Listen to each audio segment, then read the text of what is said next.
This is the Transparency Podcast Show. Welcome to the Transparency Podcast Show. I have some special guests today. Somebody actually went to the DNC, boots on the ground, and also, somebody we've always seen at the beginning of this show is Shelby and Jessie. How are you both doing today? Hey. Hello. I'm doing good. I've actually got some sleep for the first time in a week. Oh my God, I can only imagine. So you went to the DNC.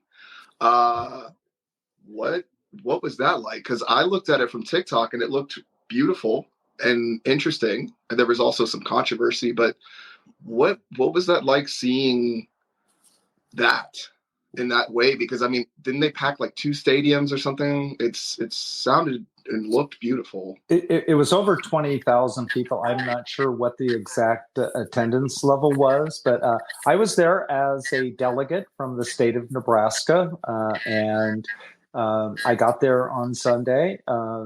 It was such an amazing experience.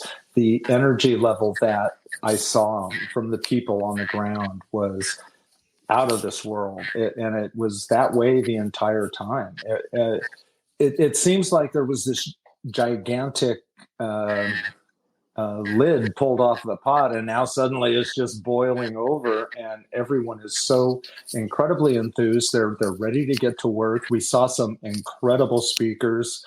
Got some training and caucus meetings during the days, and it was such a tiring experience, to tell you the truth. I was operating on somewhere between 3 and 4 hours of sleep if I was lucky, and because we had to be in our state delegation every morning at 8 o'clock. If we were not there at 8 o'clock, we were not going to get our credentials to be able to get onto the floor of the convention. So we made sure everyone was there at 8 o'clock. But that was also because we had some incredible speakers who came to speak to us. And it was that way every day. We started off the day with, Lynn Walls on day 1. We had Justin Pearson on day 4. We had Bernie Sanders. We had some amazing speakers at our little tiny Nebraska breakfast. We only had 34 delegates at the convention. We're not a big state. But we certainly were very enthusiastic, very loud, and we got a lot done. We met a lot of folks.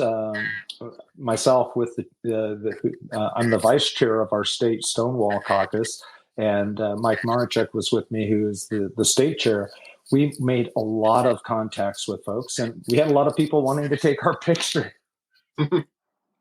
That sounds amazing. How did you get into even being a delegate? Because, a lot of trans folks have no idea how to even find themselves in that way of representation. And I mean, something that I was a little disappointed with, I gotta say, there was no trans speaker there at all. There was no conversation of that. At least that's what I've been seeing online. I could have been wrong. That could be a thing that you could probably clarify, but it's kind of disappointing because with everything going on with trans folks right now, I think it's really important for us to still have some sort of voice, but at the same time, I see visibility sometimes as a double-edged sword. And maybe not talking about it doesn't fan the flame so much to Republicans, and maybe kind of directs the focus on other issues, which may benefit trans folks in another way. Could be a strategy, but I don't know. There's a lot there. I probably just dumped a lot on you. No. I think they're focusing more on the abortion rights issues and IVF and as the gateway to personal freedoms in relationship to that. And I got to say, there was a little bit of outrage that we did not get Sarah McBride speaking at the convention. She is going to be the first trans member of Congress. And so to get her a little bit of exposure early on certainly was something that the DNC should have found a way to do. Maybe cut out one musical number that isn't a star. I don't know. But we, over 2 different days, on Monday and Wednesday, The LGBTQ plus had a caucus from noon to 1:30 each day, and there were a large number of trans speakers at the LGBTQ caucus, and we did discuss that. We also, at the end of the second day, took a group picture with all of the trans and non-binary delegates that we had there. There were over 40, almost 50. So we did have at least some fairly good representation there. And so going back to the very beginning of your question is, how does somebody get involved in this? Well, in my case, I've been in Los Angeles for a lot of years, and it was a choice that I made after Nebraska started passing the anti-trans laws. They introduced them in 2023. I received a phone call from my old insurance agent from when I was in high school here in Nebraska, who wanted to contact me and ask some questions in relationship to that. And so that's when I found out that they were doing it. So I came back to Nebraska. I testified against the bills, lobbied against them, and the day before it was passed, I told the kids and their parents here in Nebraska that if that bill passed, that I would come back to my home state and I would fight for them. And so in July of last year, I bought a house in Omaha in the legislative district of the gal who wrote the anti-trans legislation.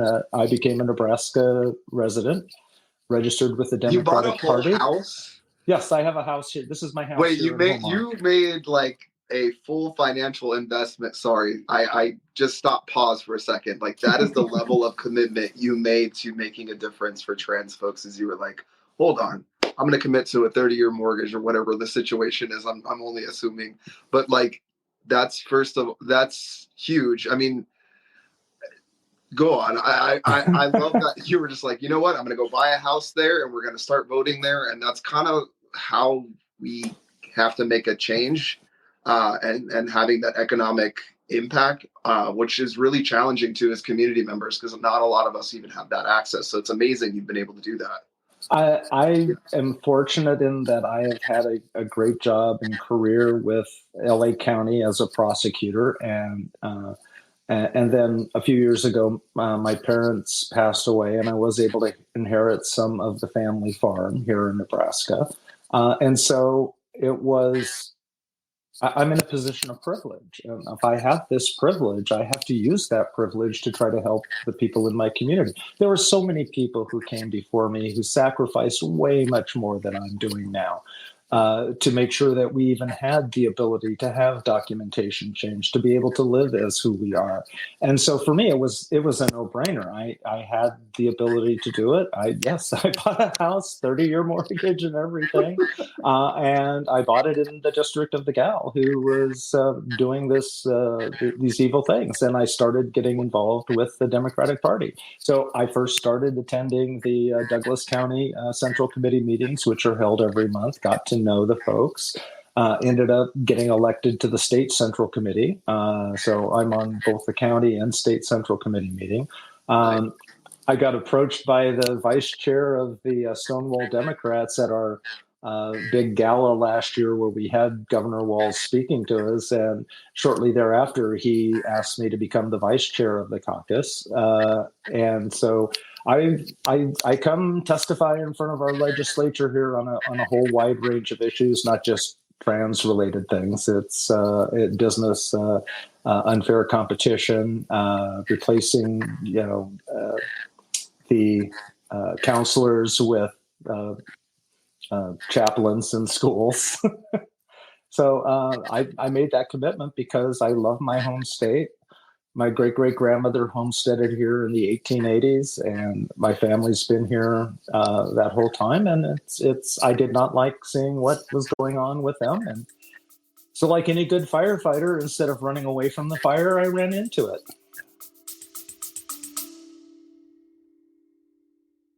This episode is brought to you by Kitcaster. Kitcaster books you on top podcasts. How do funded startup founders attract prospects and talent? Podcast interviews. How do entrepreneurs with exits find new deals? Podcast interviews. How do C-suite execs differentiate in crowded markets? Podcast interviews. Kitcaster books you on top podcasts. Click the link in the show notes for a special offer. Celebrate good conversation. It sounds like it. I mean, the level of commitment there and just the progress in your career, it shows that you really were dedicated to take your privilege and use that to try to make some betterment in your community. And just because I've learned a little bit about you, and now even through this episode, just hearing you right now, it's interesting to see how committed you were to really making a difference in community and kind of using the privilege and access that you had to kind of shift that in a way that makes a difference in may not even affect you directly, but it affects a lot of the youth, because I think we were young trans once. We remember what that's like, and that scar tissue that was created in that process. And it's beautiful to see somebody commit themselves in that way, especially in spaces that don't typically have trans folks. And the other thing that I found fascinating is it sounds like your ability to not just talk about trans issues is actually to kind of be multifaceted in that way, to touch other spaces within the public sector, because with trans people is we kind of get stuck in this monolith idea that we only have trans issues as what we can represent. But, if we want to look back at how trans folks used to be treated, spiritually, we used to be the leaders in community and guide a lot of folks way, way, way, way back when. Yeah. I think that needs to happen more. I think the balance of that, because we can have the knowledge and the experience that we have with a lot of the economic hardship that we face being a trans person, even within privilege, because granted, you could have millions and millions and millions of dollars, but you'll still always be trans at the end of the day, and you'll always still have to deal with the microaggressions that come with that. You can limit your access to it with money, but there's still always that not so fun part about being trans. It never goes away. You're always with you. Someone, and in my case, I'm so publicly open about it, and everyone just knows. And it's like, I don't give a shit. I'm trans, and I love that fact that I'm trans. And what you're saying is exactly right. And being involved in other things. It's funny, when I testified in the legislature this year in front of the business committee about an issue involving money that nonprofits get through the 340B program. It's kind of a technical area, but something that I knew about from being on the board at APLA Health. It's something that I've dealt with a lot. And so I knew the issue, and I thought I could be of help to the legislators. And it probably wasn't my testimony, but the day after the hearing on that bill, the transphobe gal added her name as a co-signer to the bill. Wow. So she knows that I know some issues, and I'm pretty smart on that, but she's going to refuse to use my gender. She's going to misgender me. She's on a podcast and other things, just basically saying that she's never going to treat me as a woman. And people in the trans community have such incredible talent. And so, getting that out there, showcasing that. And that was one of the things I loved about this convention, is that I did get a chance to talk with some press. I was on a broadcast by ABC National in relationship to the LGBTQ caucus. Our local ABC station here in Omaha had a couple of us delegates on, and I was featured fairly well in that. Interviewed by The Advocate, interviewed by the New York Times, interviewed by the USA Today. It was actually the White House correspondent for them who caught me and my friend Mike and asked us questions. Look at that. Your phone even got excited about USA Today. It's just right there. Yeah, it's I just love the fact that it was the White House correspondent, not the Chicago guy. It's like Yeah. No, and that's a huge deal. That's a huge, huge, huge, huge deal, especially again as trans folks, because visibility, I feel. I mean, it's nice to hear that there was an LGBT caucus, and that they did provide space for trans folks. But I don't know. It's kind of rough to look at that, and some of the other comments that were made and some of the other communities that were left out. I don't know the strategy. Okay, but were you there for the Little John moment? I was, yes. Yes. And he actually came down. Yes. You were in the house when that happened. I was in the house. I was across the stadium floor. Please tell me. So you're just like there, and just like things are happening, and you're like, okay, there's a DJ. This is new. Like, where? Please describe like the smell of the air. Like, I need to know because you have to understand like how historic. When I watched the clip, I thought I was watching a movie. I was like, no, this is real life. People are really experiencing this right now. So please tell me what this was like to see Little John announce Georgia, I believe, right? Yeah. I think that's what it was. Yeah. Well, for me, at first it was like, who is that? You understand, the millennial in me, I literally was like, yeah. Like, you got to understand, I'm a boomer. Although I don't identify as a boomer. I'm Gen Z, whatever's the one that's after boomers, Gen X. Gen X. Gen X. Okay. No. So Gen X is, I'll give it to you straight because I've got it really good. So we've got the boomers, right, who have allegedly ruined everything, but you know what? Certain of it they really did. I'm not gonna lie. Like, there's a lot of proof in that. Okay, but those were the boomers who were born before 1960. Listen, the post-60 folks have, were like, okay. Generational family wealth and all kinds of things. I know there's a lot going on there.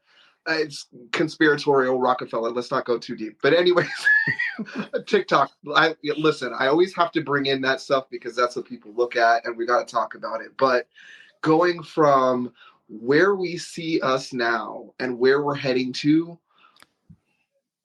being in that DNC building, I don't even want to talk more. Tell me what was it like to experience that? Because like I feel like that rebirthed people wanting to vote. It reminded me of, I hate to say it, P. Diddy when he did Rock the Vote, when people got really excited about that moment. It was 100. Not, but like there was a lot of moments in time, is like, because I'm from like the MTV generation, like allegedly, and it was like amazing. But then like also there's that movie Idiocracy. I don't know if you've seen that movie with. Oh yeah. Okay, so I was like, what's happening? Because like it was, you know what I mean? Like it was hard to take it serious a little bit, but I also understand that they're trying to revitalize the vote, and it was still a really cool thing. But it also worries me with some of those tactics. You know what I'm saying? Like, but also the Kamala Harris stuff on TikTok is hilarious. So I don't know. I'm torn between how I feel. I don't know. I feel hope kind of, but I don't know. I feel incredible hope because I've seen, especially within the party. I mean, when I was running for delegate, and so and one of the questions you asked previously was, how do you get there, right? Well, you attend your county convention. Some states require that you run on the ballot for the position. In Nebraska, it's you get elected at the county convention to become a delegate to the state convention, and then at the state convention, you can be elected to be a delegate to the national convention, and that's how I did it. I also actually ran for the position of elector, which is the person who signs the Electoral College certificate, and I should have won that. unfortunately I did not, but we have what we call the I love how your phone blue keeps dot. giving affirmations every time you say something. I'm sorry. Go on. It's my roommate telling me she's going to bed. Good night. But it's a very interesting process to do all of that. And we do have in Omaha what we call our blue dot. We in Nebraska divide up our electoral college votes by congressional district, and twice Nebraska has gone Republican as a state, but the second congressional district has gone Democratic, and we've given an electoral college vote. And there are some scenarios out there that have the race coming down to the second district in Nebraska, and that one electoral college vote could be the difference in the presidency. And I wanted nothing more than to be a trans person and sticking the knife in the back of Donald Trump and finally killing him off. But unfortunately, they did not. So much so that you're like, I'm taking a 30-year mortgage. We are good. I've got a plan. It's strategic. And oh my God, that is so cool to see where you're investing yourself in that way. And again, what did it really feel like to be in that building? Because I've only really seen it through the digital content, and mostly it's through TikTok. So it's been memeified, it's been bratified, it's been demure, very mindful. It's, it's all of those things, which I love as a millennial, but then I also am like, is that gonna work? I don't know. I still have trauma from 2016. So I'm still like, I don't know. The polls were always saying, so what did it really feel like to be in that building? Because it looked beautiful again, but I still worry that it was like, it's a totally different experience being in there than it is watching it on television. Number one, watching it on television, you can actually hear what everyone is saying. Whereas when you're in, and we were right beside the stage, and we were right as people would walk out of the backstage, they walked right to us. And I don't know if you saw after Stevie Wonder performed, God, who was that? Senator Cory Booker came out, and he goes, I don't know what all was going on here, but backstage we could see Nebraska was getting down. And he called us out by name on national television. But being inside there, number one, you have constant, you're talking with folks, you're seeing people from other delegations who are walking by, and you want to talk with them. So frequently you're getting bits and pieces of the talks that are being given. When somebody starts cheering, then where we were, it was everybody coming right at us, and it made it almost impossible to hear what somebody was saying. And so you don't get that flavor of it. It's business-like, but it is also, the energy level was out of this world. The people who were there are so motivated at this point from that week long of listening to, mostly uplifting messages, unlike the Republican convention, which talked about how, everything is falling apart and we have a horrible country, and the only way to save us is to elect Donald Trump as our personal savior. It was so nice. Clearly. It was so nice to hear the positive message, the talking about helping people. Walz is really great. He came up with a couple of great things so far in this campaign. I knew nothing about Walz at all. And I got to tell you, the way his son reacted to him told me everything I needed to know about that man. You can't mask that.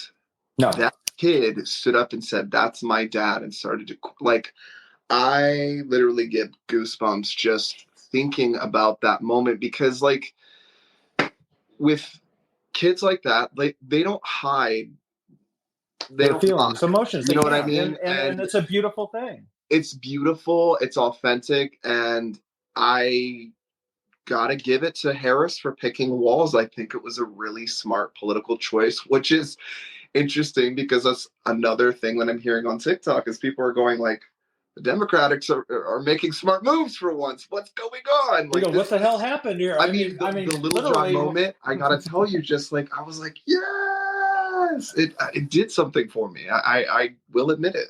Yeah.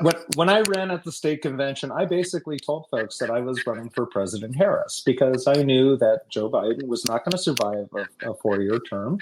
And so I was just, I made everyone aware that I was voting for President Harris because that was the reality of the situation. I just didn't expect it to happen as soon as it did, but once it did, it just turned 180. And Walz, I think he got he won himself that position when he was on the weekend talk shows, and he was talking about everybody wants to get back to, being there for Thanksgiving and not having, the weird conversation. Those guys are just weird. So he came up with that on the cuff. And then the other is, we have a saying in Minnesota about things like that. It's just mind your own damn business. I mean, he is so straightforward. He is such a friggin' coach.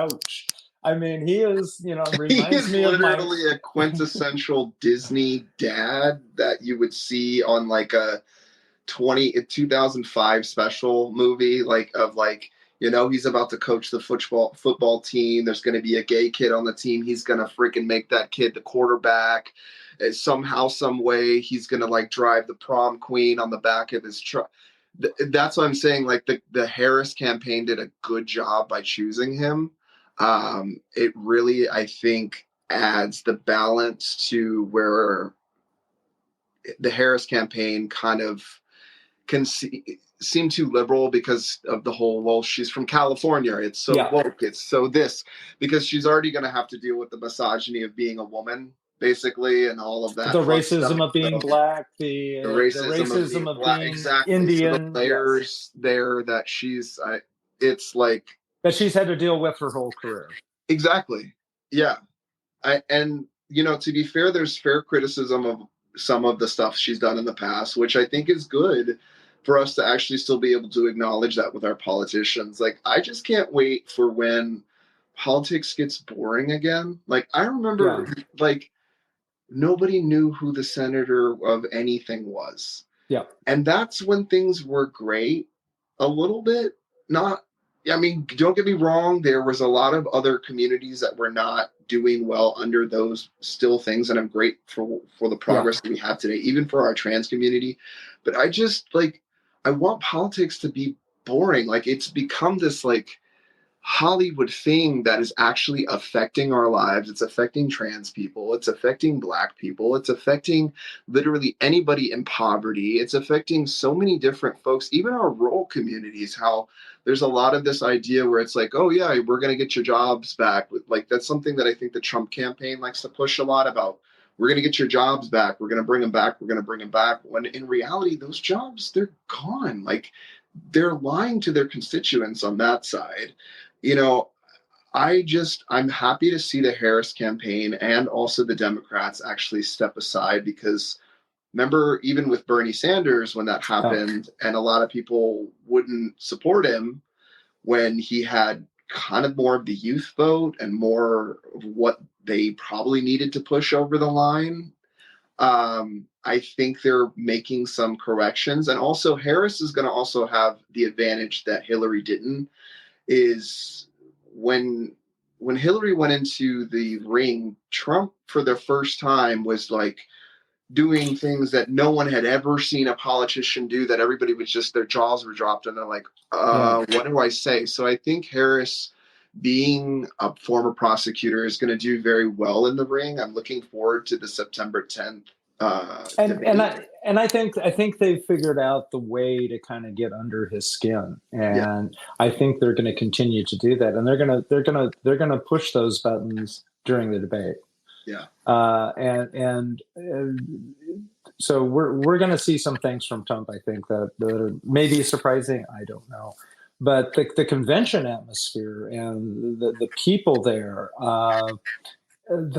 just the level of enthusiasm, and it was such a cross section of America. I mean, there were business people, there were store owners, there were farmers, there were ranchers, there were factory workers, union people, government employee. I mean, from teachers were really there being supported. So it really was amazing just seeing this whole cross section of people all coming together. And that's the thing that really happened that was so surprising, was how quickly Joe and Kamala were able to put together this coalition and bring everyone together.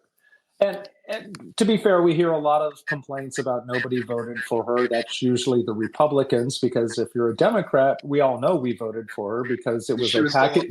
It was a package deal of it's Biden and Harris, and so we always had Harris as our number two.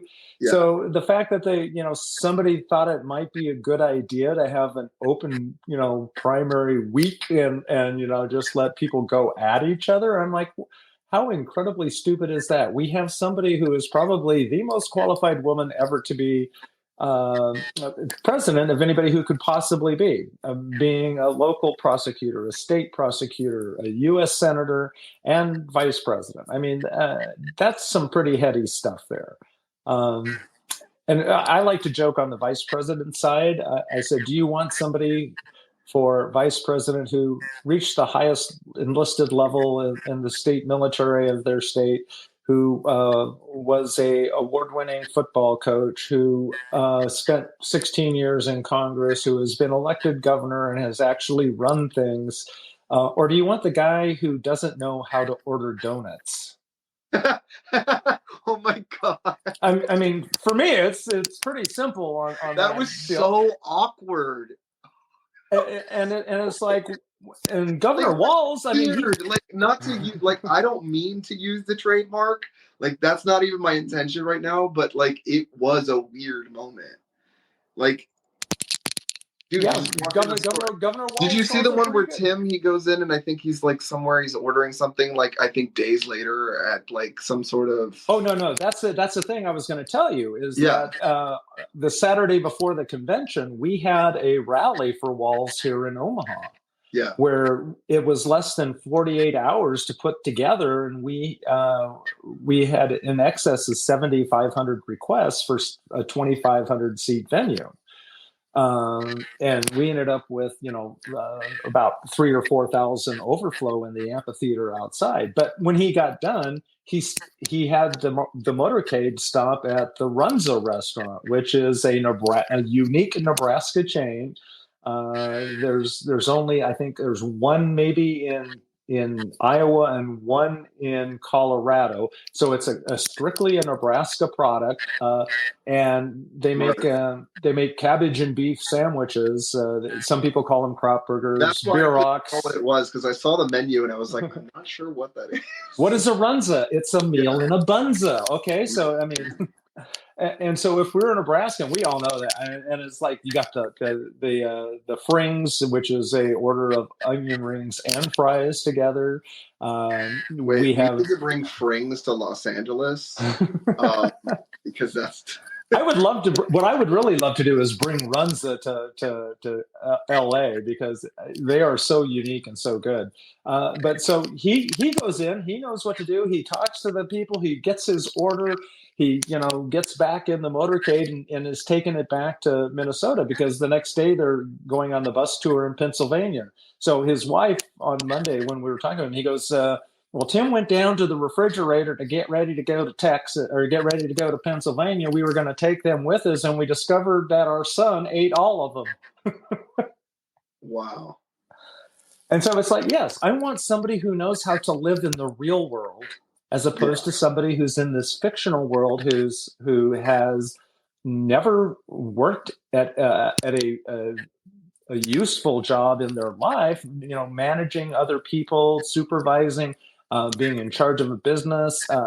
He basically worked for a venture capitalist who then, moved to Ohio solely for the purpose of running for office. And Peter Thiel spent billions of dollars to get this guy put into the U.S. Senate, where he's been for 2 years, and now they want to make him one heartbeat away from the president of the United States, and nobody knows jack about him. No, I'm sorry, that's not a good idea.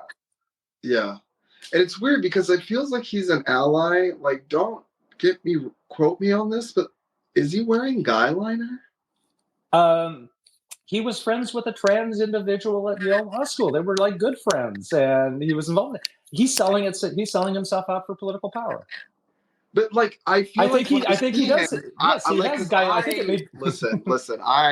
I allegedly used to wear eyeliner because when I tried to do my femininity before I transitioned, that looks like eyeliner on the lower lid. And I know eyeliner. He may have permanent guy liner. I don't know. He may have gotten them tattooed or something. But yes, it looks like he is constantly wearing liner. And clearly, we can't trust him around any couches, right? So like that's like a whole. Well, that was a whole made-up thing, but it was a good made-up one. Now, listen, if they had to fact check it, though, okay. We went to the book. Okay, well, it was the first edition of the book. No, here's the first. No, it's not in there. But what did the right do to counteract that for the same type thing? Is a fake newspaper article about Tim Walz going to the hospital for drinking too much horse semen? I mean, wait, what? You haven't seen that one. Oh no, there's all kinds of folks on Twitter calling Tim Walz a cum drinker, drinking horse cum. Well, I mean, oh my God, I've been to the Folsom Street Fair, so and so I'm at least thinking, Vance fucking the couch is within the realm of possibility. I'm just saying, it sounds like they're an ally, and the thing is like. I feel like I said this in an episode so long ago before a lot of folks were saying this, but I was talking about Project 2025. I don't remember where I said it. I've been still trying to look for the content. I don't know if it was this episode or on this season or like some other show, but I heard about Project 2025 and like that's basically a plan to overthrow the government. How is this even legal to exist? Because like, isn't there section code? I forget the number, but like, they're literally like breaking federal law by like even conspiring to do this because they're like, I think you might know that better than I would, but like, it's. I mean, you can advocate for changes in government and eliminating government services, government projects. There's nothing that says, that we have to have a Department of Education. For God's sakes, it didn't exist until, I think Nixon put it in. EPA didn't exist until, Nixon put it in. And so, you could do these things. So talking about eliminating things like that is, not necessarily treasonous, but the effect that it would have. Oh my God. That they're talking about. I mean, again, this might be my TikTok rabbit hole, and that's why I'd love to get it clarified because there's probably other people that are down this rabbit hole themselves. But like, from my understanding, like, again, Project 2025 is basically like conspiring to rip down the entire government, put in loyal lists to Trump only. And rip down any department that is considered woke, like the education, et cetera, et cetera. I mean, but we as treasonous, or I don't know. Yeah, well, no. Look, it is a crazy ass plan to yes, but advocating for removal of a government agency or service, nothing is inherently, wrong about that necessarily. People have, opposed the Department of Education from day one, but it still continues to exist. But it's an existence of legislation and executive action. Legislation can change that. You can't universally just get rid of it because it's authorized by Congress. You would have to take over Congress. It'd have to be an act of Congress to eliminate whatever ones. Now, certain departments are in the U.S. Constitution. You can't get rid of the State Department. You can't get rid of the Justice Department. You can't get rid of the Treasury. Those are all constitutional departments within. The three branches of government separate for the powers to be, but so Project 2025 is not attacking those three powers because that's also what no, it is an attempt to secure most of the power in the executive branch. by getting rid of certain departments and then making them operate under the authority of the executive office of the president. So it is transferring it from, which is a combination legislative and executive function, because legislature creates it. The executives are the ones who get to appoint the appointees in it, but most of them are all civil service anyway. You don't have a loyalty to a president or a party when you get your job. You get it because you're a citizen, and you get to keep it. It doesn't get changed out with the change of every administration. Could you imagine the government trying to operate where every single time there's a change of administration, everyone is fired and new people have to get hired? How would you have continuity of government or programs? It just doesn't exist. So yeah, what they're advocating for is basically the total destruction of the government of the United States and placing it all in the hands of the executive, which is, a horrible, horrible thing to do. There are aspects of Project 2025 which I think you could consider to be conspiracy to violate individual civil rights. I personally think that a lot of these anti-trans bills that are being put together, advocated for by these national organizations and hate groups, and being funneled to state legislators to bring this up and pass it, that is the actual conspiracy to violate the civil rights of individuals, because they're seeking to use the power of government to take away our ability to exist as humans. And that to me is a violation of our civil rights, and them engaging in that conspiracy. Now, whether I'm going to get anybody who wants to jump on the board and take on the legislature of Georgia for their actions and taking away the access to health care, that's going to end up being a civil case. But if we do get a finding by the Supreme Court that we do have these fundamental civil rights, then they're attempting to take them away through these laws is nothing more than the same thing that they did to African Americans in trying to take away their voting rights and prohibit them from being able to vote, taking away their schools. Those organizing to take those things away from people is wrong and illegal. And I think it's the same when they do it to go after the LGBTQ plus community. Yeah. I mean, I heard, I think this morning that there is, I forget who it was, someone's advocating basically some old law basically in Constitution that because Kamala Harris is Black, that she's technically not even allowed to be voted for as well, because she's technically not a person. I mean, the level that they're already going to, and we're only in a month and a half since the announcement. Well, if you go to the original Constitution, and Blacks were considered 3/4, I believe, of a vote, or 4/5. They were not given a full personhood for purposes of census and things like that. But that's just absolute bullcrap, because we've amended the Constitution since then. Yeah, but it's horrible that they're thinking it. Yeah. Yeah, because here's the thing. I'm conflicted about Kamala sometimes with some of it, because of the whole. It's not that she was a cop, but she was a cop to a degree, and there's a lot of things that were problematic with what affected a lot of community members, and looking at it in the way that she is just being hammered. It's when you see her in the tan suit in the same way that Obama wore the tan suit, I'm conflicted.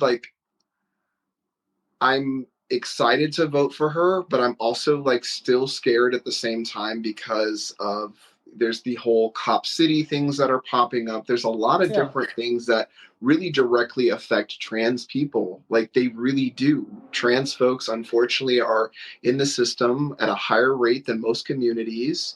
And it's really unfortunate that there's that history for her, because at the same time, I'm also looking at it and going, oh my God, I feel like Disney magic, hope in my heart, seeing the DNC and seeing, there was even Mayor John Erickson there, was from West Hollywood. I saw him posting, and he was right there. I think he even got an interview with, I forget what major network, but there was a lot of beautiful moments that happened in that. But at the same time, there was like a really great streamer. Well, I wouldn't say great. Sometimes he's a little problematic, but he had I think like 90,000 folks on his stream. And because he was talking about Palestine, they like pulled him out of the building. So there's like a lot of different things that are happening simultaneously. And I know she can't fix it all at once. And I know that we as community members also want to put our hope in, but I still fear, because there wasn't even a drop of trans representation, at least in her party, that we're almost like, well, we got the trans vote because they know that if they vote for Trump, it's, well, everything's gone. And that's how I feel, because Kamala still has my vote, but I just wish that my vote was more considered in a way that we're looking at the multiple genocides that are happening throughout the world, and even people directly in this country legislatively. I mean, as a trans person, I've got abortion rights that I'm fighting for, and also trans stuff. So as a trans guy, I feel like I'm getting hit in both angles, and nobody's even really platforming trans men at all or having those conversations. That's also why I wore a pussy boy, because I just wanted to make sure that was known that I'm a trans guy, if anybody's watching this and has forgotten. But it's so many nuances that are happening at once. And I'm still so hopeful, but it's like this, like, I don't know.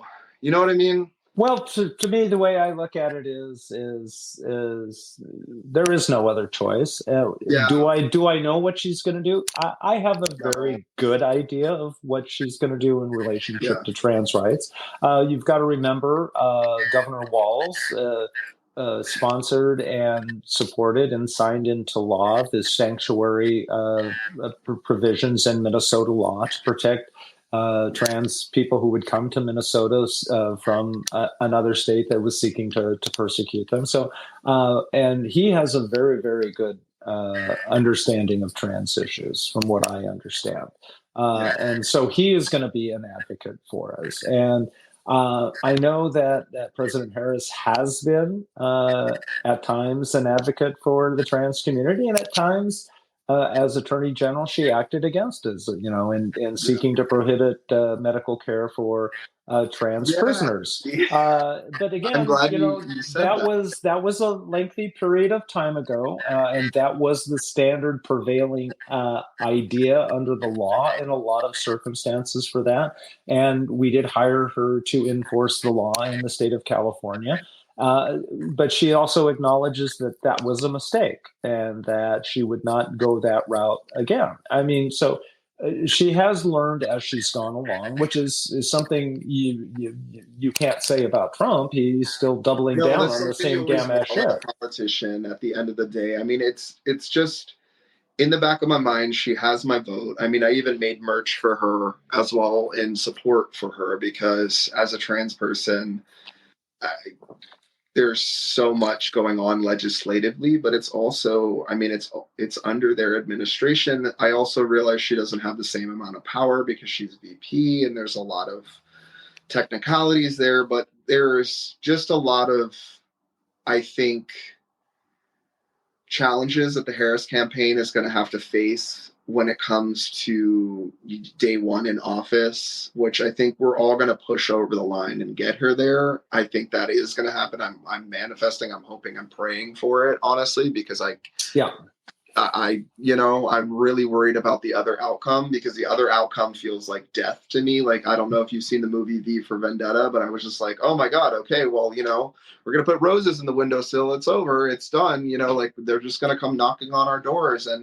And when Harris was announced, I got to tell you that was lifted off my shoulders as a trans person, with as problematic as she has been in certain areas, because she also has been, as a woman, been pushed, and even as a Black woman, has been pushed in ways to excel, like you said, far beyond most people that have ever applied to do the job as president, which is always that whole glass ceiling. Well, it could even be a glass cliff right now, because it got a lot going on economically as a country. But it's that whole thick glass that she has broken through.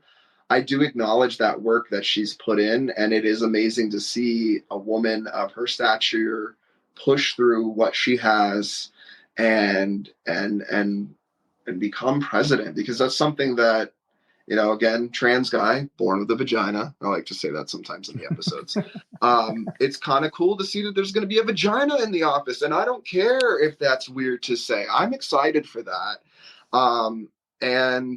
And I know that there's a lot of ideology, politics, where people are saying, well, you can't pick her because she's a woman. You can't do this because she's that. I would pick her because she's a woman, because women are asked to do twice, if not three times as much to get qualified for jobs. And I'm sure they have to do it twice as well. Experience misogyny in a different way now, because you're like, oh shit, this sucks.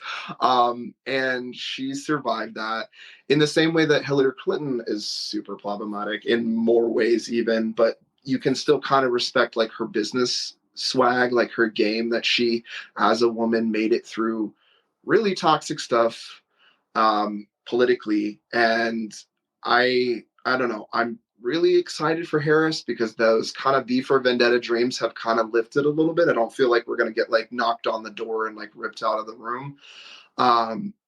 But I just hope to see more like visibility for us in some way, shape, or form. Yeah, and I think a lot of what the convention was for was not to reassure the base, because I think the base is fairly reassured.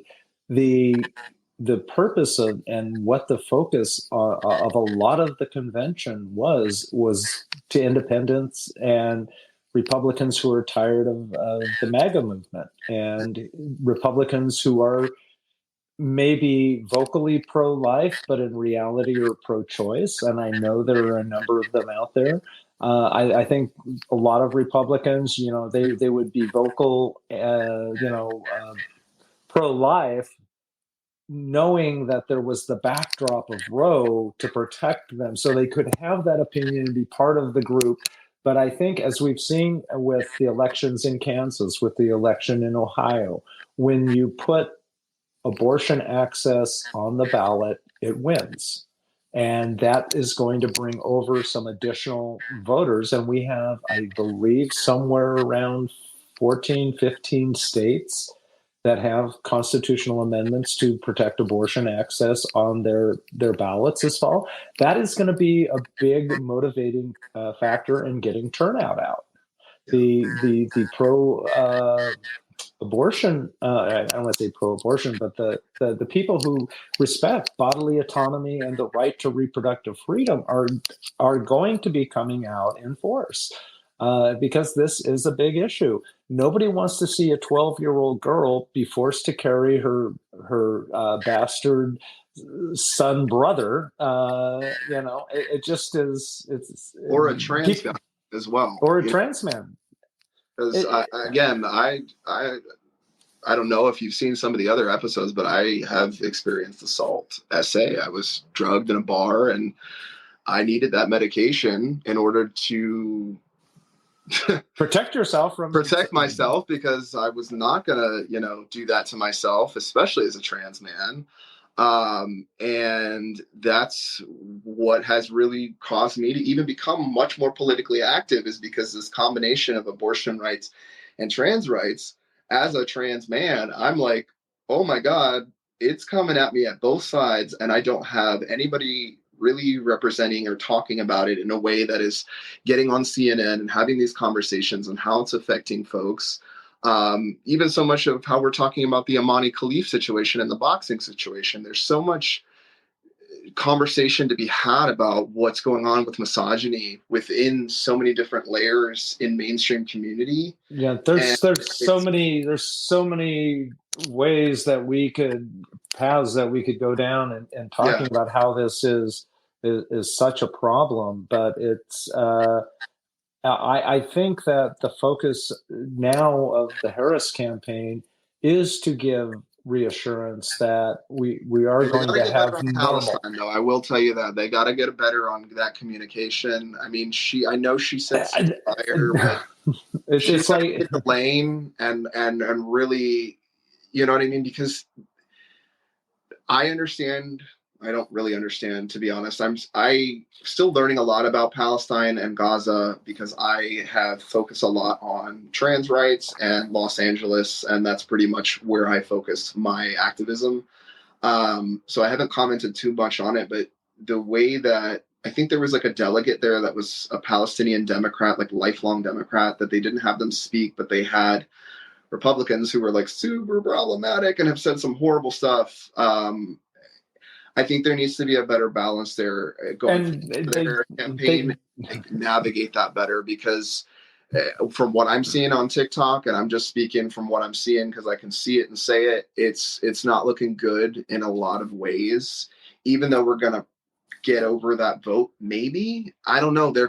I just got so much trauma with 2016 that I would really hope that the Harris campaign finds not just using the Brat Summer stuff, which is really cute and it's funny. Yeah, some of the stuff that I cannot believe is posting from an official account is so genius. Whoever is doing that, I end up watching it on TikTok like 4 or 5 times, just going like, I can't believe this is the Kamala Harris HQ like campaign, like promoting this TikTok sound, and it is freaking hilarious. Like when I saw like very demure or very mindful, I was like, oh my god, it's genius. But I just hope there's more substance behind it, because well, what I would like to see is Biden negotiate some type of agreement between these folks, and in this if we can.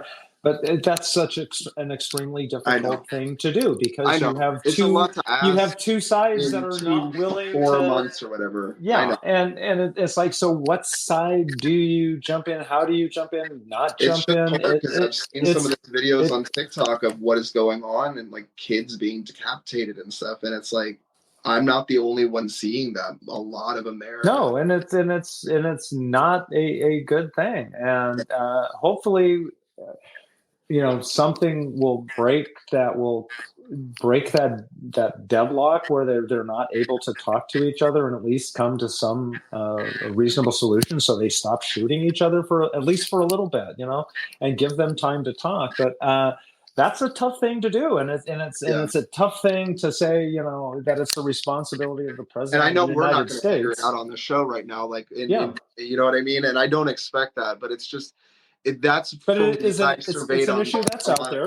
But again, what I was saying is what they're trying to focus on is that middle America. They're trying to get those Republicans to be comfortable with either not voting or maybe actually voting for a Democrat for the first time, because because Kamala is not somebody who is particularly scary. She's got the background, and it's just so funny, seeing, the fact that, yes, we had presidents that came on, and we had Bill Clinton. He has a background of having issues. We had, but at least we had them show up. I mean, nobody at the Bush wasn't at the Republican convention. Listen, I'm just saying what I'm seeing on TikTok from the younger generation, and what they're seeing and saying, and they make that's because that's the points, that's the issue that they're seeing, and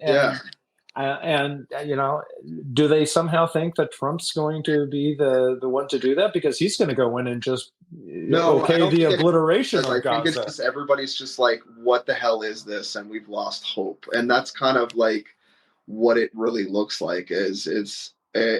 There's so many things simultaneously going on right now, like just historic events. Even in weather, there's tornadoes and things popping up, and billionaires, every year getting sacrificed to another boat thing. It's like, there's so much going on in the world. And I think it's also probably social media. We're constantly streaming. We're much more aware of it. There's so much more factors to it, because as a millennial, I remember it's less stressful. We're more easily manipulated, because we get repetitive things, and so we start seeing that, and that's what becomes the reality. And God, I don't want to live in the world of idiocracy. I mean, I know, but here's the thing: I already own Crocs, and they're so comfortable. And those are the ones from the movie. And I see so many people still wear Crocs, although I think I can't wear them anymore because you said something racist. And now I'm like, fuck, man, Crocs really help because they have a wide foot. Brondo, it's got electrolytes. Oh my god. Yeah, I know. It's what plants crave. It's what plants crave. Oh God. I mean, you gotta admit, just a little bit of you when you were at the DNC, you were like, am I an idiocracy a little bit? Like I thought President Camacho was gonna come out. Like if they brought Terry, like all there was It would have been cool if he we went Terry around even, Crews, like, yeah. on TikTok pretending to be president for like a month or so ago, and that was hilarious. But it's like it's also kind of scary because I'm like, oh God, I own Crocs. But yeah, no, I came out of there just fully convinced that we have the core of the party energized. We've got, and we had one of the guests that we had on our breakfast was David Polk, who did Obama's campaign, and he actually is also doing that now, and they have ads out now that are running in the key battleground states and CD2 Nebraska. So we are getting the advertising that the battleground states are getting because they realize our one vote is a battleground, and they've got full-time staffers in the state of Nebraska on the ground. They've put staff into the congressional district election. And they've devoted a very big media buy into Nebraska to, potentially do some flipping here. So I just love the fact that I came back at this time and I'm back home in my home state and getting involved in all of this and being able to contribute to it. Yeah. No, I mean, it's cool to learn more about you because I've just watched a few episodes where you were shooting with. One of the episodes I just watched was the one of the DA or the. That was my first. That was my first podcast. So yes, which is really interesting because even I've had some interesting stuff going on with West Hollywood. My personal case didn't get such the greatest attention because I feel like the DA didn't do the best of jobs there as well, but. I digress on that, but it's nice to see someone that has the privilege, because that's not, again, everybody can't go buy a house, but it's nice to see that you went and did that and you're actually contributing in that way. And that's pretty much how it sounds like that's the path for some community members. If they have that privilege to do that, is to move in those spaces. But I had a question though, in moving in that space as a trans person, because like moving into red spaces can be kind of like, oh my God, am I going to be hate crime? Because California, like everybody kind of leaves everybody alone pretty much here. It's nice. Yeah, It's huge to that. Nebraska passed constitutional carry. I can conceal carry my gun without a permit anywhere. Okay, so you're like, you can be a trans person, just stay strapped up.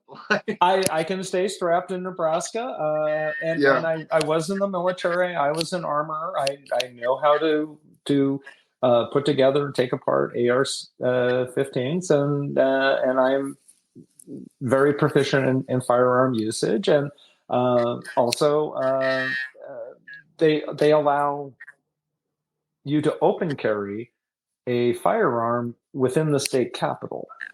And I was tempted this year during the legislative session to show up a couple of times with my 40 cal on my hip and see how fast they go.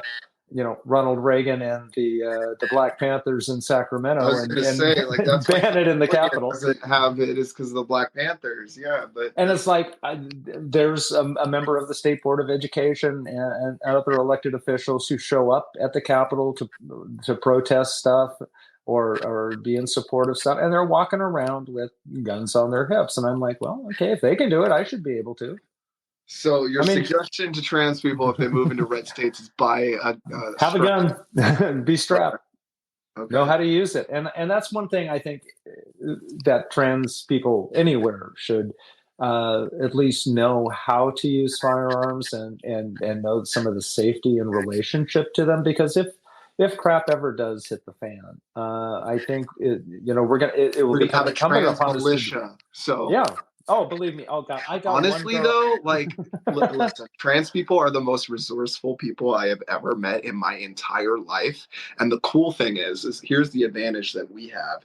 We as a community, because of a lot of our social economic challenges we face, we actually tend to gather in groups more diversely than other communities. So trans people actually know how to communicate within other communities. Some are problematic. A lot of people can make mistakes, but still, for the most part, we're gathering with each other, more mixed and diverse. So that already gives us the advantage. Plus, have you ever seen a trans person that needs to get someplace and look good? They do it on $1.50, and you're like, what the hell? Yeah. How did you do that?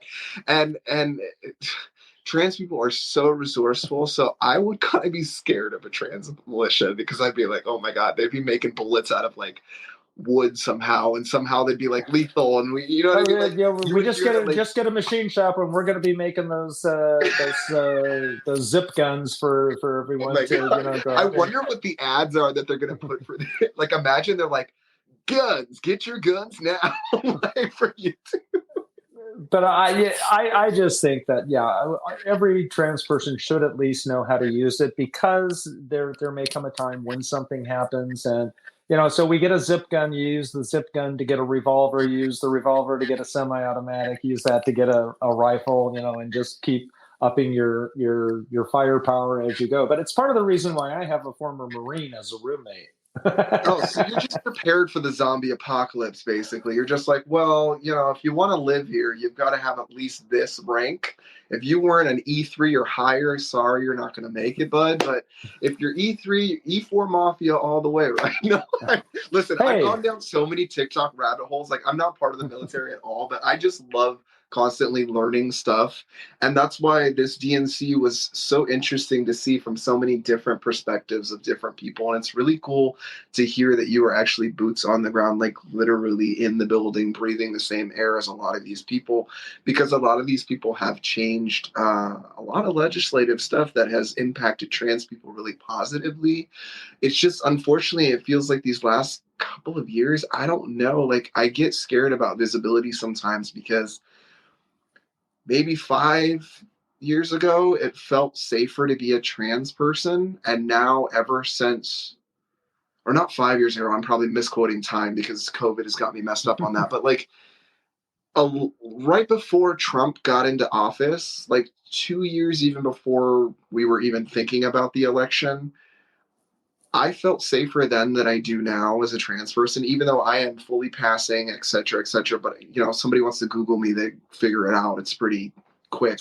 But that shift has sometimes got me questioning about the visibility. So sometimes I'm like, maybe it's a good strategy that Harris is not talking about trans people, to maybe not fan the flame so much. So I'm still, again, conflicted on that, but it's still nice to know that there was a brunch and a luncheon and trans people were invited. Hopefully non-binary people were invited too, or that conversation. Oh yeah, the 40 delegates, over 40 delegates, it was trans, non-binary, gender non-conforming. So it was the group. And actually the LGBTQ plus caucus met twice. So it met on Monday and on Wednesday. Oh wow. Cool. So, and there were a lot of speakers. I got to see Miss Major. Wow. How was that like? Was there, other than Miss Major, was there someone else in the room that you were just like, oh my God, I can't believe they showed up to this? Oh, I was glad I got to meet Sarah McBride and talk with her. It was funny. We went up to ask her to come back to Nebraska, and Mike introduced himself, and I said, "Oh, Senator McBride, it's so great to meet you. I'm Jessie McGrath." She goes, "I know who you are," and I'm like, "You do?" That's so cool. Oh wow! Gee, how? But awesome. When my doing what I'm doing, there are I know of other trans women. I'm on the board of the National Trans Bar Association, and I'm friends on there with Kirsten Brody, who was a lawyer from New York. She's moved down to Florida. So there's some of us who are using our influence and our power and our privilege to go in and just take it head on, because that's what you have to do with bullies, and when people are bullies, the only way to really truly win it, you just have to stand up to them and punch them in the face, and then they're gonna back down. It's not always easy to do, though. It gives me anxiety. You know what I mean? It is not an easy thing to do, but I don't know. I'm tired. Hey, the way I look at it is, I lost consciousness at 70 miles an hour back in 2007 while I was driving, on the freeway. across 4 lanes of traffic into the wall, 4 lanes of traffic into I hit the center divider, back over to the wall, and I somehow lived through that. And for me, every day since that point has just been bonus time, and frankly, I get that. Yeah. It's like I'm not gonna. I just don't have time to take shit from people. I really don't. I don't have time to be dehumanized. I don't have time for somebody to tell me that I don't belong when I clearly do. And so, yeah, I am not going to sit by. And that's why I came back here and wanting to take this stuff head on. Well, I mean, I think the future of the kids that are in your home state are gonna truly thank you, and for the folks that are really working boots on the ground in the way that they are for the community. Because I mean, when you think of woke, you don't necessarily think Nebraska. I mean, everybody's like, it's always the outer banks of New York, Chicago, LA, a lot of the big city kind of Hollywood types. And it's nice to know that, because I think the rural communities did get left behind too. I think it's unfortunate to really think about it. I've been in LA my entire life. It's been a bubble. It's an amazing bubble. I don't want to leave it. I love it here. The weather's amazing. But like, to really think about a lot of people that are in red states and the effects that has, that's why Kamala Harris automatically has my vote, because it's like, I'm in a safe space. I'm in a space where even if I voted, for purple dinosaur or whatever the hell, it doesn't matter, because I'm in California and there's a lot of state enshrined protections here, especially for trans people. But in those red states, it's really important to think about, because a lot of people are stuck on that morality of wanting to vote for Kamala because she did this, she's done that, there's this, because for some people it's Palestine, for some people it's trans rights, for some people it's the fact that she's just been a DA and attorney general and big sister general, as she put in that one thing with her sister. I automatically she gets my vote because of that, because of those red states, because of those trans kids, because man, like, I never thought that we would even have what we have now as trans people. I don't think you grew up with the idea of it. I grew up very, oh my God, I can't believe I'm trans and I'm here and I'm getting to live my life and I have a beard, and it's like, oh my God, what? But and talking about the rural, I mean, that's my experience. Is I come from a town of 65 people. Yeah. So I for me, the one trans kid that's there that has absolutely no support, that, like, God knows what amazing art that kid, or God knows, could cure cancer or whatever. Not saying all trans people are, but it's the missed opportunity to show up for all of the village and to see that we're really, because I think that's something also the Democratic Party kind of always made the mistake in, is leaving out the rural communities and leaving out people and kind of giving this like, oh, I'm smarter than you, I'm better than you, I'm this. Well, no, see, in Nebraska we got the dirt road Democrats. Yeah, dirt road Democrats, and we're trying to build the party more and getting out there into that. And again, one of the things just is that you want that trans kid to be able to make it, to live, to even make it into adulthood. And so what they've been doing, the demonizing of the kids has been horrid. But I do in the future I make plans that I am going to get the rainbow families here in Nebraska, because I think people need to hear what happens to a family when you have the power of the state telling you you're wrong, you're evil, that we're taking away your right to make decisions about your children. I think people need to hear what horrors that they had to go through for a lengthy period of time, just trying to decide if their kid was going to be able to get health care. And that's something no parent should have to worry about. Yeah. So I want to get them on, because I think people need to hear their voices. Is still like, how American is that? Like, the thing that I do like that the Harris campaign is doing, and I will totally admit this, when I would look at the American flag, honestly, since Trump, it's been interesting. you know, like I also culturally obviously grew up as a white person. I did buy into like the big American dream and living in California and all the amazing things because I live in the bubble that I live in. And like my idea of like America, like my birthday's in July. I love 4th of July. I love celebrating America and the idea of the freedoms and all the things that we were allegedly taught in public school, that what America was. Growing up, getting older, figuring out a lot of that wasn't true. A lot of, there's a lot of trauma in that. Sucks, but I want to find a way to make the lie that I was told as a child true. Yeah. I want that America for people. Not necessarily utopia, because I think every book that's ever been written about that, there's always something that goes wrong. I don't know where we're going in this human experiment or this American experiment that we're going, but we've got to progress towards more rights and hope for folks, because there's the idea that we're taking care of our most vulnerable is what shows a successful society in general. Like how you treat your most vulnerable is how successful and how longevity and also investing in infrastructure. I mean, there's a lot of things that stuff we need to fix and stop, wasting money on stuff. Social issues. Yeah. I mean, we just got done with a special session here in Nebraska about property tax relief because they wasted almost an entire year of the legislative session to prohibit the 200 kids who receive gender affirming care from being able to get it. And so it tied up everything, and that's just not natural, and that's just not right.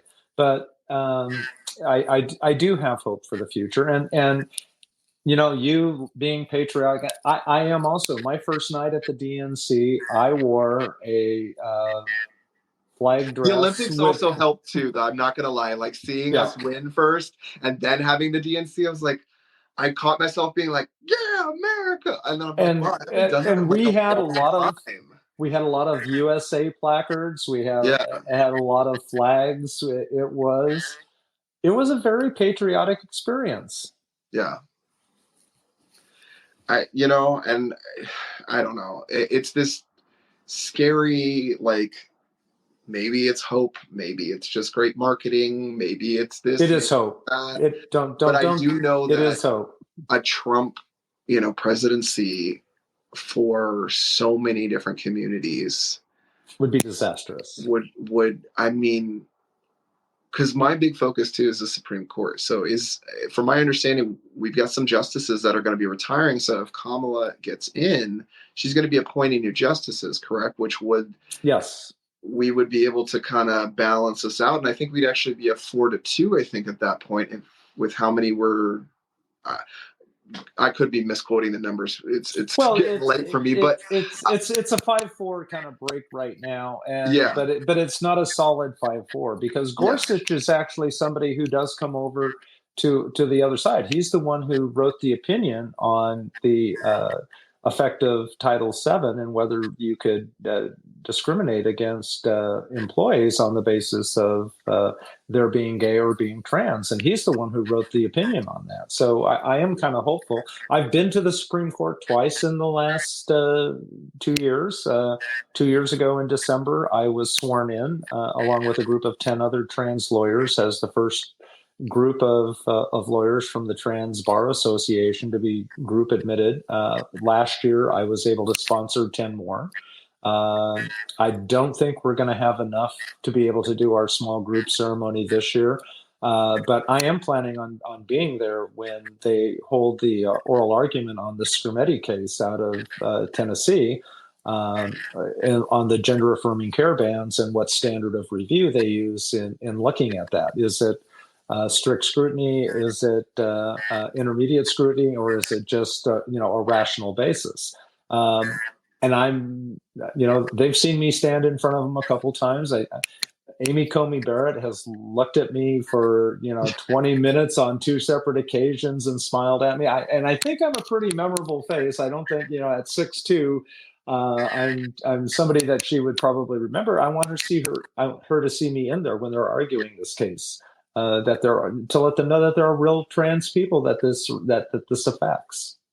Yeah, because I mean, from what it looks like strategically is that they're using the kids as the roadmap to basically end up with adults, which it already sounds like they're already doing that. Oh, they've publicly stated that Terry Schilling has said that we're coming after kids because it's a little bit easier, but make no mistake about it, we're coming after everybody. Like, oh my God, your kid's in danger, and this, which something that I found again from TikTok, but it's great because I love how much information you can actually get on there. The thing is, you got to learn how to filter it because some of it's all But the most gender affirming surgeries actually go to cisgender boys for top surgery. The glasstomy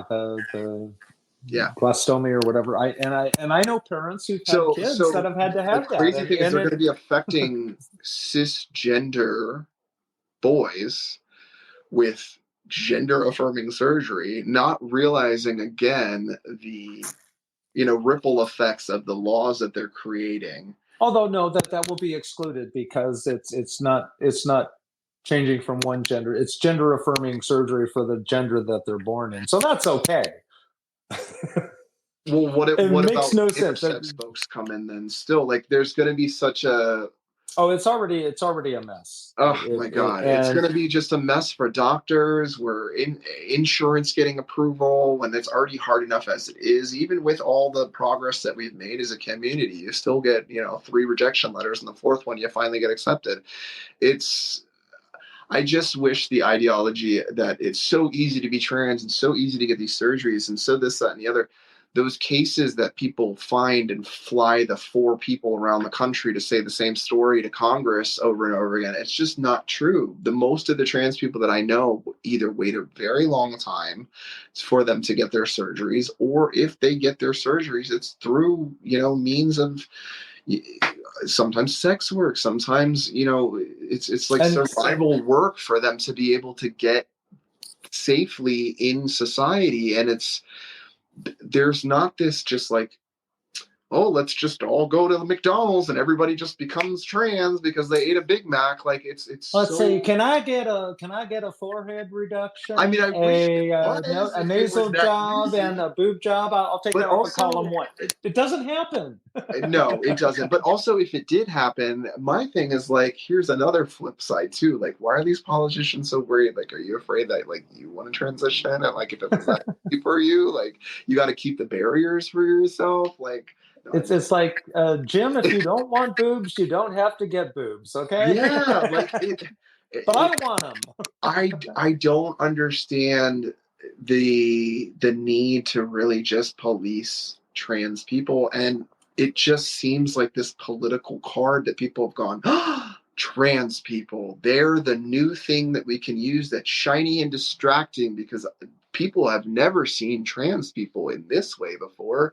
And they're used politically so much that, I mean, we just had a stock market crash. We had this, we had that, none of those things get as much attention as trans people. And I'm sorry, there's not that many trans people in the world. Yes, there's more young people that have come out through transition because of social media exposing them to who they are through learning the language finally, which that's all it is, because trans people will always be trans people. We've always been here. It's just we didn't have the language. We didn't have the language. And we didn't have the acceptance. When I came out to my kids, I spoke with them and I said, you guys are extremely lucky. And they go, why, Dad? And I'm like, well, if the information that exists today existed when I was a kid, if the technology that exists now existed when I was a kid, if the acceptance that exists now that existed back when I was your age, y'all wouldn't be here.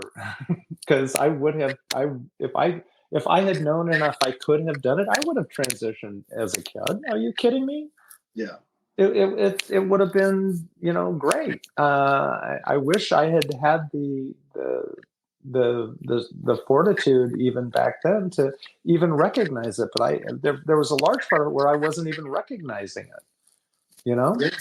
No, I mean, I even technically transitioned young because I'm 35 now, but I transitioned at 17, 18 years old. And even then I felt like I could even have transitioned younger. I mean, I had to deal with huge breasts, and that's not something a boy wanted to deal with, you know. And I like there was a lot of what I missed out on as a kid because of that even I had to later on catch up on things, and I'm still struggle. And it's beautiful to see the trans kids come out safely, and it's nice to know that it's nice to watch them grow up as themselves, something that in a healthy, we never got a chance to in a way that it's like, oh my God, you're actually like, you're getting straight A's in school, you're attending school, you're taking care of yourself, you have a friend group, you're doing things, you have business ideas.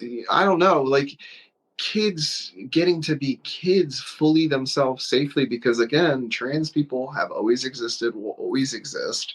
It's just we've now got the language to explain who we are, which we even had the language even previously with, you know, Magnus Hirschfeld's whole burning of the library that happened. We've had the research time and time again, and it's been ripped away from us because trans people, to a degree, I feel, are sacred in some ways. To be able to be a trans person and basically do in the womb, outside of the womb, what you can do to your body, and almost prove that men and women in some way, shape, or form are exactly the same. You know, there's differences in this, that, and the other, but at the end of the day, we're all human.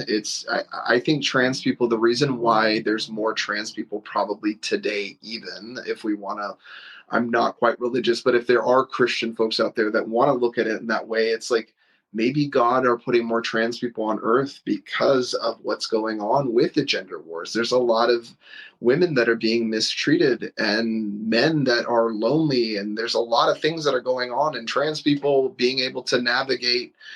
Hey, I've been in both bathrooms. They both smell like shit, you know, and I can tell you that you're both going through shit. And maybe, you know, like maybe we can meet here and look at each other and support each other. And trans people might be part of that awakening in human evolution. Like, there has to be a reason why trans people exist.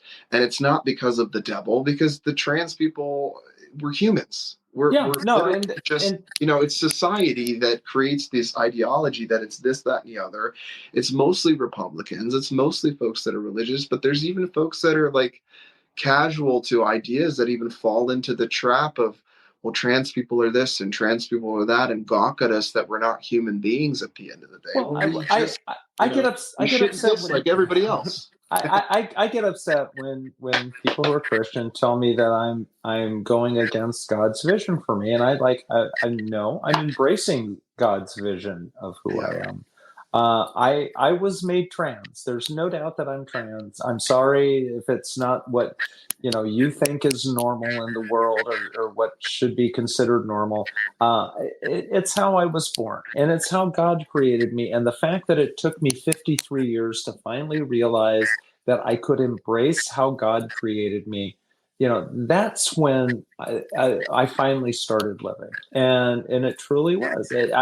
Yes, God doesn't make mistakes. God made me trans, and it's like God doesn't make mistakes. He made a kid with a cleft palate, okay? That was how that was supposed to be. We don't get to pick and choose how we're created. It happens. And it's something that we basically have no choice over. So, to legislate against this for something that, we basically have no control over. It's how we're created. Well, Do we know the cause? No, but do we have to know the cause? We know we exist. And that's, to me, is more than anything, just evidence of that it is a part of the normal human condition. Yeah. And just like if I had beliefs that others wouldn't believe in, I wouldn't want others, like, the idea that we need to have, especially like Christians coming in and saying we need to make this a Christian nation, we need Christian laws, we need this. It's just not what the American experience is. It's supposed to be, give me your tired, give me your hungry, give me your poor, give me everyone from the world.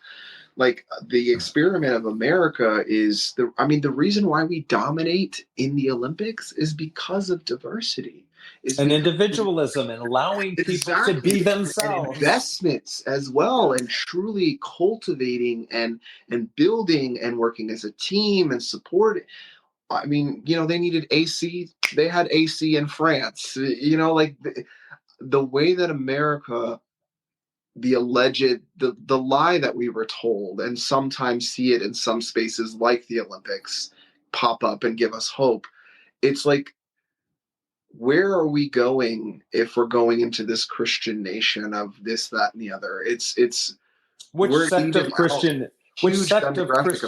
Christianity gets to control? Is it the Catholicism? Yeah, Is it the Methodism? You like can get into all kinds of fights. I mean, that's part of the reason why we have America, is there was a fight about Christianity in Europe, and certain groups wanted to get away and be able to express their own form of religion and not be forced to have religion. So for me, when you get to the point parishioners are complaining about the woke sermon that their minister just gave, and he's talking about the Sermon on the Mount, you have to question their Christianity beliefs, because I mean, it seriously is. Jesus was woke. Okay, Jesus was woke. Honestly, Jesus, if the story of Christianity goes, and I'm going to say this because I said it on a TikTok, but I'll say it in this episode. Scientifically, if Jesus was an immaculate birth, there's no Y chromosome, right? So that means Jesus was a trans man. Hate to break it to y'all, but or intersex, from what the representation, he had the long hair, but he had the beard thing. You know what I'm saying? Like, it's giving trans guy, and a lot of trans men I know have a lot of patience, so I could actually see the whole Jesus trans thing, but just scientifically, there's no Y chromosome in that space. So the idea that you're following somebody who would do all of these things in the name of Jesus, Jesus would have totally hung out with trans people. Jesus might have been trans themselves. And according to the story that y'all follow, is that he came from, an immaculate birth. There's no male DNA there scientifically. I'm just saying. Yeah, we could get into all of that, but at the end of the day, it was a very patriotic experience being at a Democratic convention, more so than I remember it at any time previously. There were a lot of flags. There were a lot of chants of USA. My car, I'm not gonna lie, like, it did something to me, and I hate to say that. Listen, I love going off on tangents too. My apologies if I'm going left and right on you, but like, that's just how I go sometimes, just to dance around this. But I think we're having a great conversation. Everyone's going to go. American flag thing, like, not since 9/11 have I wanted to put a little. You remember how everybody put flags on their cars? It's giving that moment, and not in a way that is as tragic as 9/11. It's somehow, some way, I'm feeling some hope, but I feel guilty about it at the same time, just because of all of the other nuances behind it. But I still feel hope, and I will say that's a nice feeling to feel as a trans person politically, because and it's not just trans people who are feeling that. It's I see it across a lot of things, and sparkle is back in people's eyes in a way that I have not seen in many years. For me, it was such an empowering experience. I had some great things there. I mean, my Thursday was so fantastic. I got to do my broadcast with my local TV station. I got to do a really big thing in the entertainment industry, which hopefully I will be able to talk about soon. And then I got to see Stevie Wonder. I guess that was the night before, but I got to see Pink. I got to see the Chicks. It was, and I got to see Kamala give her speech. Now, it's not the first time I've seen her. I saw her speak as Attorney General. I saw her speak as AG, or as DA of San Francisco. So I actually worked with her office, both in the DA's office in San Francisco and in as AG in Sacramento. And so she's somebody who I'm comfortable with because I've been around her. I've seen her. We in California voted for her multiple times. Yeah, no, we did. You know, it's just there's those nuances of a lot of the decisions, and even just the current administration, because I it's hard for me to see like Biden just be so silent on a lot of the things that were going on and have been just placed into law, especially for trans folks. Yeah, well, we only got a few more months that we have to worry about him, and then Yeah, we're going to get President Harris in, and she's going to make some changes and because she hopefully actually really she does will. comment on it. But you know, even if she doesn't, I have more faith even now that I've learned more about Walls, because he does have a, as they said, he's really into transgender stuff or something like that. But Well, you know, well, he's into that he's like really into transgender transgender stuff or something hilarious. But I'm happy that Walls is into transgender stuff. You know, I hope to maybe even meet Walls one day. I think he is a sweet guy. I've got to, you know. I want to go like friends. ATVing with him and like hunting or something like that. Like, yes, I'm from California, but I still like doing all that like dirty boy kind of like, you know, stuff. Yes, us woke liberals do all that stuff too, and wear flannel and chop wood. And hey, I was in the Nebraska National Guard at the same time he was, so you know.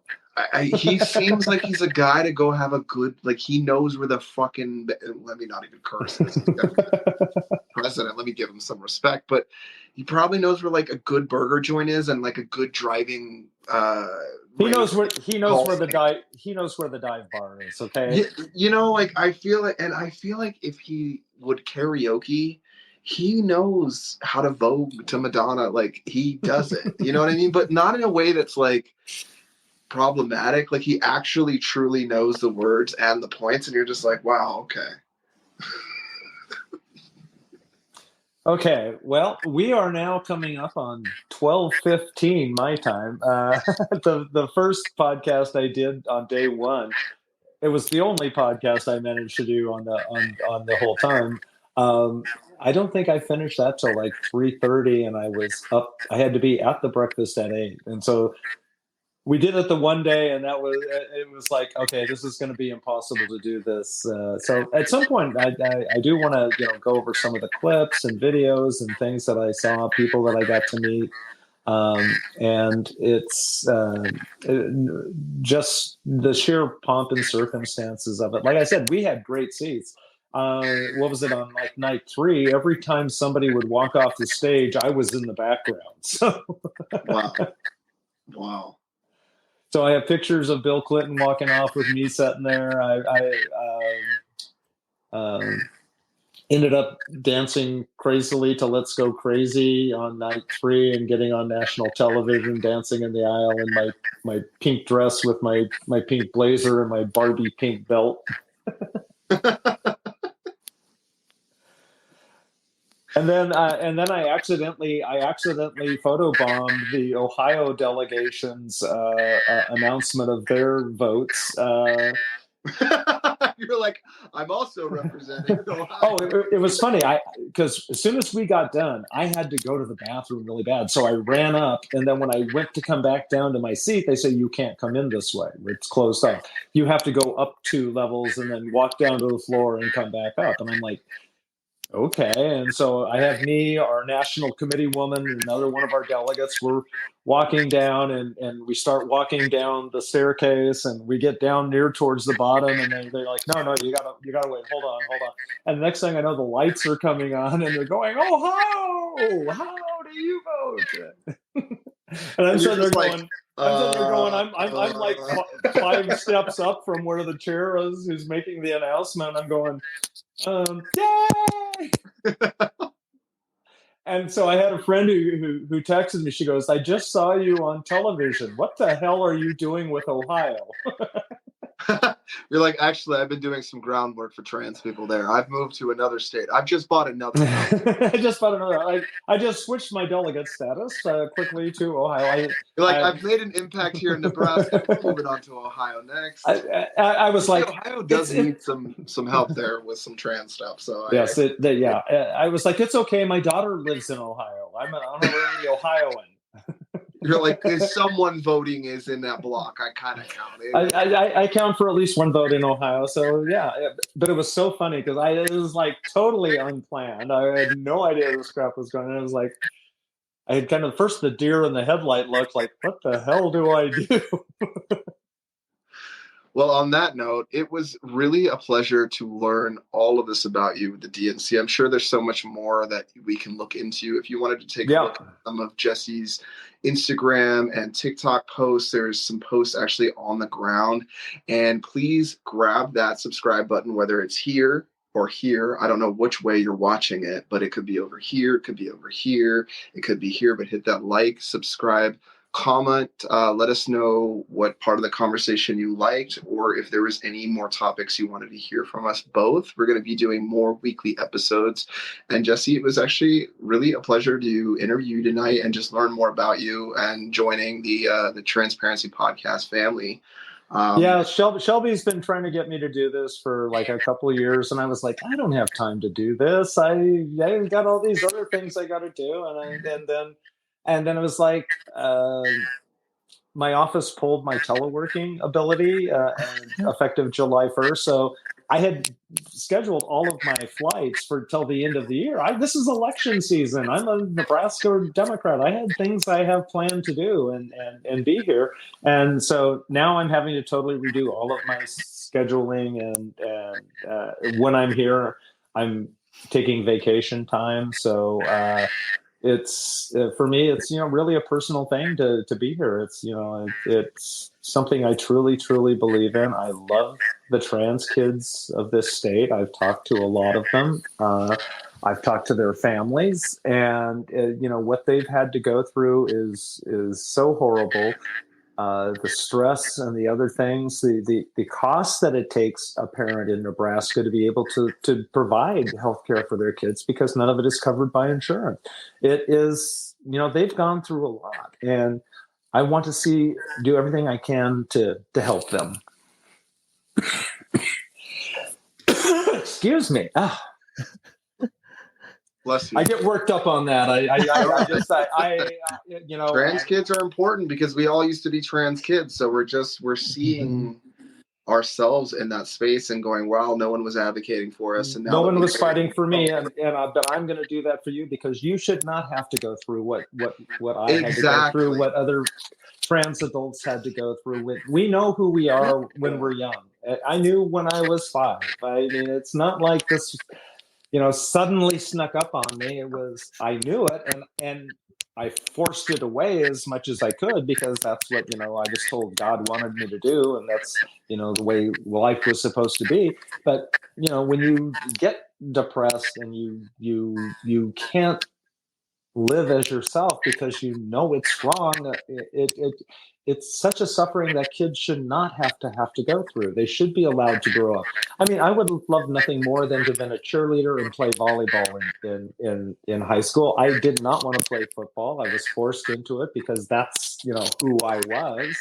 Yeah. And so I don't want that to be forced on kids, and I want kids to be able to play with their peers. There's nothing wrong with a trans girl playing on a girls' soccer team. Especially when you're 7, 8 years old. What the hell do they think a competitive advantage a trans kid has over another kid? My cis daughter was like almost 5'10" at 12, and she was dominating all the other. I mean, the other little girls in soccer, when she would come out from the goalie position, they would like she had a competitive advantage. Should she not be allowed to play just because she's bigger than the other kids? Michael Phelps has a competitive advantage just by having longer arms. It just seems to be that the focus is only on women's sports too. Oh yeah. This again new age way of being misogynistic, because it's like you don't really care about women or women's sports. You're just using this as another way to oppress women. Yep. And I wish that some women that also participate in it would actually get the whole game that's being played on them, because like you said, your daughter was 5'10", trans guy here. I have the average build of a cis dude. I'm 6 feet, big guy. Same thing happened to me when I was in sports. I had a huge genetic advantage. I was at one point even like thinking I was going to go into basketball and stuff like that because I had a good, half court shot. But I was also deathly afraid of being a woman in that space because I was not a woman in that space. I was a man. So I gave up on sports completely because there was no space for me at all. Who knows? I could have been like some amazing athlete in that space, but I would have never even thought of today where we are at the progress. And it would be nice to be able to see trans athletes be able to excel in that space because that sounds like a subject for a show.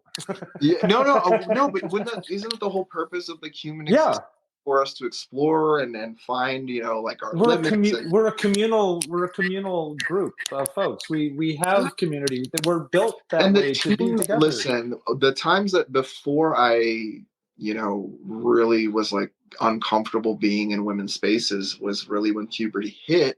But in that like that little tween area for me, the things that I learned about being in sports is what makes me a great adult today. I learned teamwork.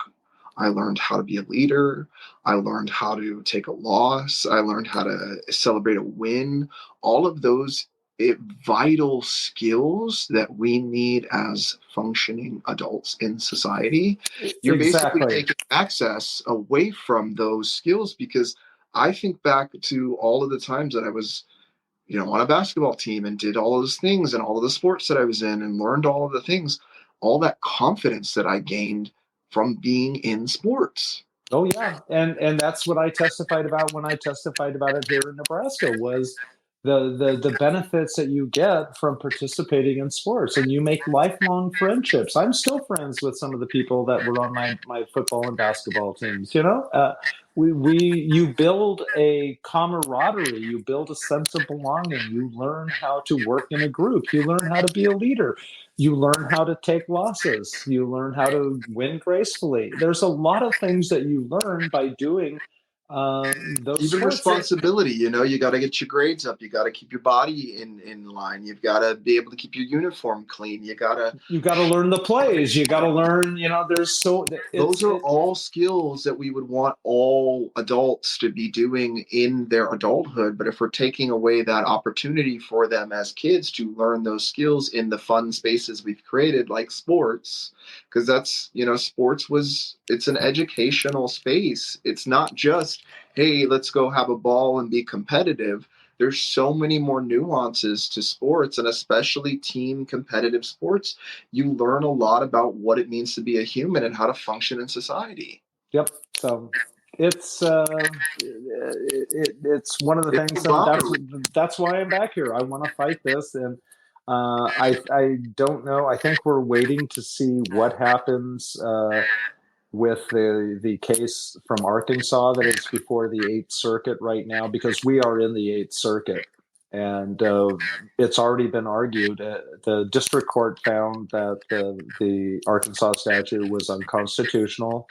And so we're just waiting to see what the 8th Circuit says. If they hold it as being unconstitutional, then I'm sure that we will immediately file suit here in Nebraska Federal District Court to get our state law overturned. But we're kind of unique as a state because we not only banned gender-affirming healthcare for youth, we increased the abortion restrictions all in the same bill. You see why being a trans guy feels like I'm getting attacked on both sides right now? Because in Nebraska, you were getting a double whammy, yeah, because they all did it in one bill, which has never been done before. I just wish people would platform more trans men too, especially because we are getting it on both angles, and it's like, to me, it feels like we are trying to be erased as an existence of trans men. Like, you're going to take away our access to healthcare in every way, shape, or form, and you're also going to put forced pregnancies on us. So it's like, oh, cool. Yeah, so much for that. Well, you just have to do your manly duty. Well, whatever that is. It's your manly duty to have a baby. I'm sorry. Sometimes I think about it at the same time. I'm like, man, my baby would probably kick some ass in the world, but it'd probably cause a lot of problems. It'd be such an activist. And I've already caused so much of a shitstorm on this planet. I don't know. Well, it was so much fun talking with you. We're going to have to do this again. Yes, it was a pleasure again to meet you, and make sure to like and subscribe. Shelby, did you have any comments to wrap us up for tonight, or I'm just listening in, and I'm really enjoying the conversation. So I'll leave we it for the convert next. you? Huh? Are you more? Are you turning center now? Are you becoming more center? Uh, He's thinking about Oh, voting God. for Donald Harris now. Yeah, say vote Harris. okay. Thank you both, and we will have to do this in person one day. How about that? Oh God, yeah. Very interesting, right? When I'll be back in La La Land soon. La la la. Okay. The land of Alrighty. dreams. The land of dreams. So you Yeah. can stop the recording now, right? Okay. We could. Yeah. And we'll still stay on, so we can at least say goodbye. Or do we Yes. have to say goodbye on? We've got to tape? do the whole wrap though, and say have a wonderful night, and thank Right. you very much for watching the Transparency Podcast.